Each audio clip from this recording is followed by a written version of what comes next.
I'm just gonna read the article here. A family of a 8-year-old from Timberlake, Virginia, recently received a letter from the school, Timberlake Christian School, TCS for short, in which the principal informed that the TCS is not the best place for this child. Further education because of her dress behavior not being, I'm going to quote this, not being feminine enough. Now, in case you want to know what that means, is that this girl has short hair and she likes playing, pretty much what boys always play, baseball, playing in the mud, and everything else. This doesn't suit well with this Christian school. In fact, they even went as far as reciting verses of the Bible saying that God made her female and her dress and behavior needs to follow suit with her God ordained identity.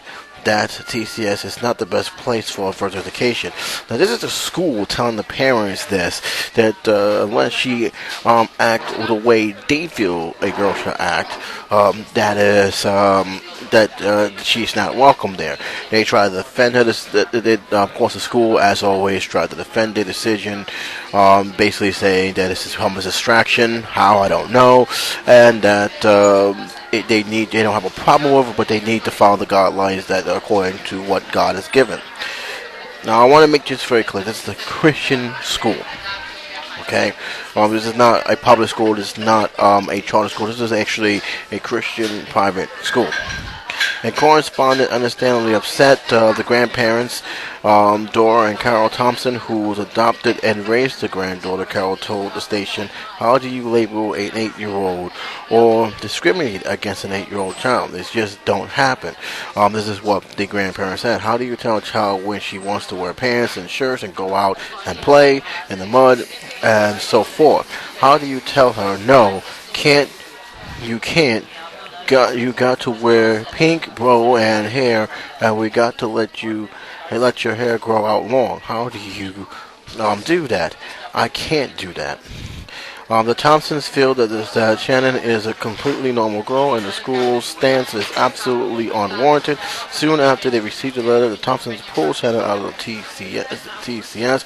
Dora said that she cried every morning to get on the bus. She cried when she comes home because she wants to go back to the school with her friends.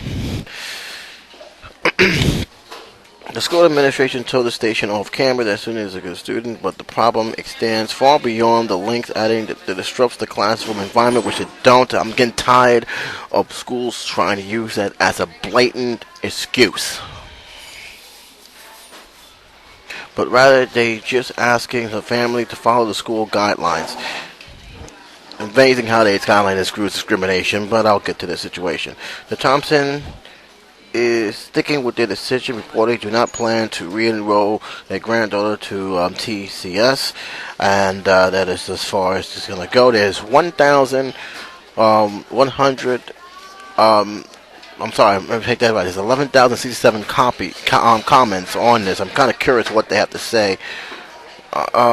Needless to say, it ain't very good.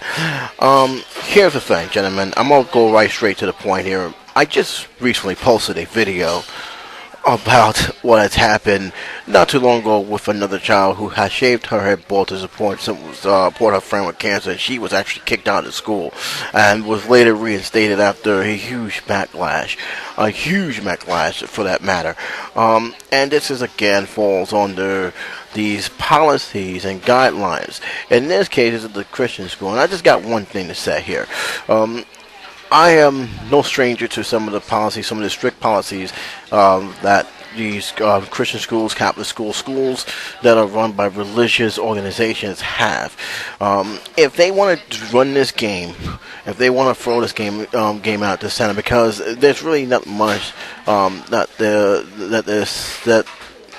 the law can do in terms of suing. I mean, right now they can't really sue a religious institution, and unfortunately, this school is a religious institution. With that being said, I think they did the right thing of pulling their child out. I think they did the right thing of standing their ground, because you don't need to be in an environment where they blatantly are discriminated against someone, particularly a child. So kudos to them. I hope they can find a school that's just as good and is more open for acceptance than what this school has done. To hear this story just disgusts me. But again, when it comes to organizations like this, it's not surprising. And the fact that they just recite the Bible, that just tells you where their stance are in terms of seeing people who don't follow what they considered their creed. They considered that more important than actually educating and teaching the children they are supposed to be teaching. But then again, when you're dealing with Catholic schools or any kind of religious school for that matter, one have to expect there's going to be certain guidelines that they're going to throw out there because it is a private school. You're paying tuition to go to these schools. With that being said, I'm going to say this, and I'm going to leave it at that. You guys think you're being slick. Okay, you guys are now pushing your so-called values on people in such a way that it is disgusting. I don't care if you are the most lovable, respectful, over-the-top religious person in the world. Do what they just did to this kid, how they shamed this kid, and how they did it pretty much behind her back, is totally unacceptable. And the fact is, I don't want to hear these churches or any of these groups tell me their number one concern is for the children, when in fact they just did something that was completely opposite. I always say this to a lot of people: you practice what you preach, all right? And if you can't practice what you preach, and you guys show the opposite of zero tolerance, and being pretty much the judge and jury in terms of certain things that you shouldn't be doing, it doesn't, all that, peace on earth and God this and that don't mean anything because your action tells me differently. And this is definitely a prime example of this. You just basically discriminate on a 9-year-old girl. I just don't know what else to say. So I think when you see the video, when you see the article, I think it speaks for itself. And I'm really getting annoyed with hearing these Christians trying to cite the Bible like it really means anything. You just discriminated on this child.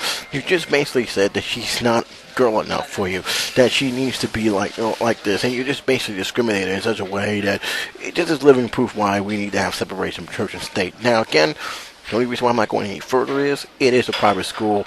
This is something that parents have a choice to either go by or move away or just pull them out. They pull them out. Hopefully they don't have to give them any more sense of their money. And I'm hoping that this story reach more nationwide, just so that way people who are considering to go to these schools, which by the way some of them are very good schools, very top notch, will understand that there's going to be something else other than education that go with it. And you have to make a choice whether or not this is actually appropriate, or is it going to be something that's going to put too much pressure on your child.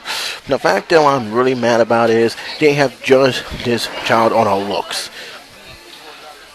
That's the bottom line. There's no sugarcoating about it. They have judged this 8-year-old on how she looked, how she dressed, and rather than to say if she's being well educated and she's, whether they teach her the things that you should be teaching her in a school environment, they decided to put Bible first, and they decided to use that to judge this child. And anyone who judges this child based on looks and how she presents herself alone, to me that says a lot about that school character, even if they feel, oh, that's not the case. But you know what?